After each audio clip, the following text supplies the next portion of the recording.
Halo teman-teman, perkenalkan nama saya Dit Abrar dengan 3 digit NIM terakhir 110. Di sini saya akan menjelaskan automatic control system. Apa itu? Oh, sebelumnya ada sumber materi. Sumber materi yaitu yang ditulis oleh Benjamin Squo. Bab yang dibahas yaitu konsep dasar sistem kontrol. Kemudian, apa itu sistem kontrol? Sistem kontrol adalah rangkaian perangkat atau algoritma yang berfungsi untuk menjaga suatu proses agar berjalan sesuai tujuan yang ditetapkan. Sistem ini bekerja dengan cara memproses sinyal, masukan, dan mengaturnya sehingga keluaran mengikuti nilai yang diinginkan, baik secara manual maupun otomatis. Kemudian ada feedback. Apa itu feedback? Feedback merupakan mekanisme di mana keluaran sistem dikembalikan dan masukan untuk diperbandingkan dengan nilai acuan. Jika ada selisih atau error, sistem akan mengoreksi diri sehingga kesalahan semakin kecil. Dengan adanya feedback, sistem bisa beradaptasi terhadap gangguan maupun perubahan lingkungan.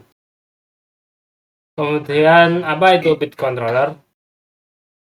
Bit controller adalah algoritma kontrol yang menggunakan 3 komponen utama. Komponen yang pertama yaitu proporsional, mempercepat respon sistem sesuai besar error saat itu. Kemudian ada integral, yaitu bisa memperbaiki error yang menumpuk dari waktu ke waktu. Kemudian yang terakhir ada derivatif, merespon berdasarkan laju perubahan error agar sistem lebih stabil. Ketiganya bila dipadukan menghasilkan kendali yang halus, cepat, dan presisi. Kemudian ada lagi yaitu tujuan sistem kontrol. Tujuan utama kontrol adalah memastikan suatu sistem atau proses selalu berjalan sesuai target atau rujukan set point yang sudah ditentukan meskipun ada gangguan. Emang buat apa? Contohnya buat kontrol suhu, kontrol tekanan, serta kontrol level air. Kemudian ada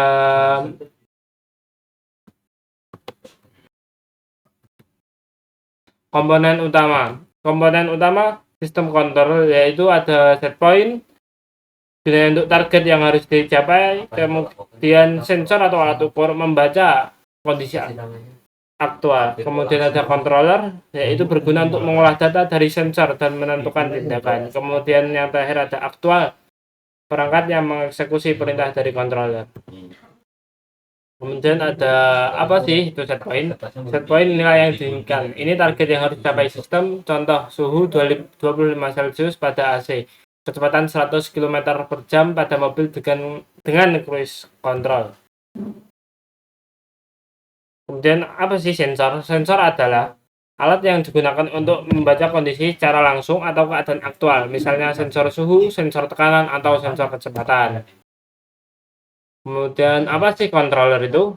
Yaitu otaknya sistem. Dia membandingkan set point dengan hasil pengukuran sensor, lalu menghitung error selisihnya.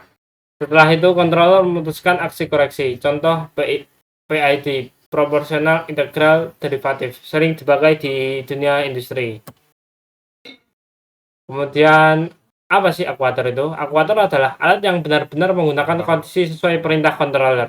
Contohnya heater untuk menaikkan suhu, katup atau valve untuk mengatur aliran, motor untuk menggerakkan mekanisme.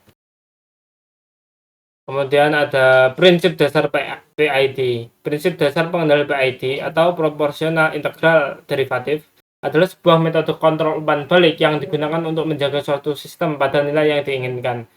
Ketiga komponennya bekerja sama untuk mengoreksi kesalahan antara nilai set point dan nilai aktual dari sistem. Kemudian ada proporsional. Komponen P atau proporsional mengoreksi kesalahan saat itu juga. Aksi kontrol ini sebanding langsung dengan besarnya kesalahan. Artinya semakin besar perbedaan antara nilai yang diinginkan set point dan nilai aktual, semakin besar pula tindakan koreksi yang diberikan. Prinsipnya mirip dengan menginjak pedal gas mobil.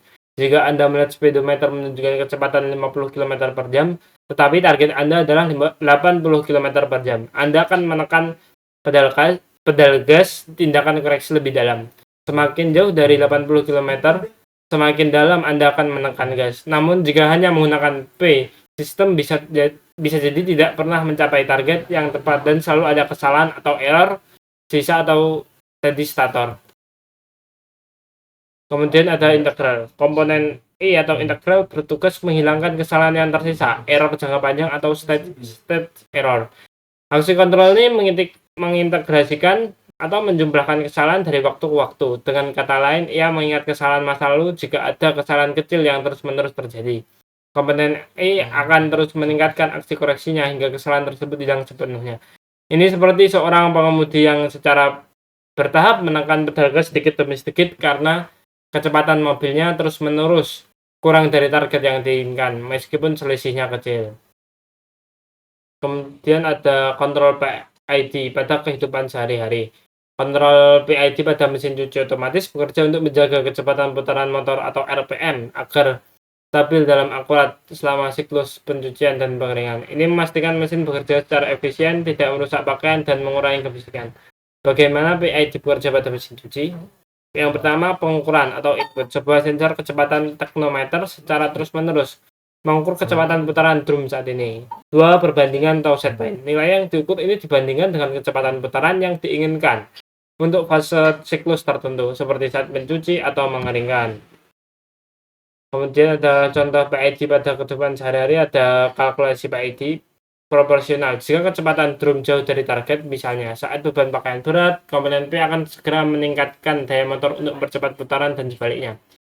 Integral bertugas jika ada beban yang tidak seimbang dalam drum yang menyebabkan kecepatan putaran terus-menerus sedikit lebih rendah dari target. Komponen E akan secara bertahap menaikkan daya motor untuk menghilangkan selisih kecepatan kecil ini hingga drum berputar dengan tepat pada kecepatan yang diinginkan. D. Derivatif. Saat mesin cuci tiba-tiba menghadapi hambatan yang membuat kecepatan berfluktuasi drastis, misalnya karena pakaian yang kusut, komponen D akan mendeteksi perubahan kecepatan yang cepat. Ini dan memberikan koreksi mendadak untuk meredam fluktuasi, menjaga putaran tetap stabil dan overshoot atau osilasi. Kemudian hasil akhir melalui kombinasi P, I, dan D, mesin cuci dapat beroperasi dengan putaran yang sangat presisi. Hal ini tidak hanya mengingatkan efisiensi pencucian, tetapi juga melindungi motor dari beban berlebih dan perpanjang umur mesin. Kemudian kelebihan PID dalam kehidupan sehari-hari yaitu ada banyak. Contohnya, respon cepat dan akurat. Komponen P proporsional memberikan respon secara terhadap kesalahan, sementara komponen E integral menghilangkan kesalahan kecil yang tersisa seiring waktu. Ini memastikan kecepatan drum mencapai mempertahankan target dengan cepat dan akurat, bahkan saat ada perubahan beban, stabilitas, dan presisi. Komponen D derivatif membantu meredam fluktuasi mendadak dan mencegah overshoot, kecepatan berlebih, atau osilasi, kecepatan yang naik turun. Ini menghasilkan putaran yang stabil, mengurangi getaran dan kebisingan pada mesin cuci. Kemudian ada efisiensi dan perlindungan. Dengan menjaga kecepatan putaran motor tetap stabil, controller PID memastikan motor bekerja pada kondisi optimal. Ini tidak hanya menghemat energi, tapi juga memperpanjang umur motor dan komponen mekanisme lainnya, serta melindungi pakaian dari kerusakan akibat putaran yang tidak stabil.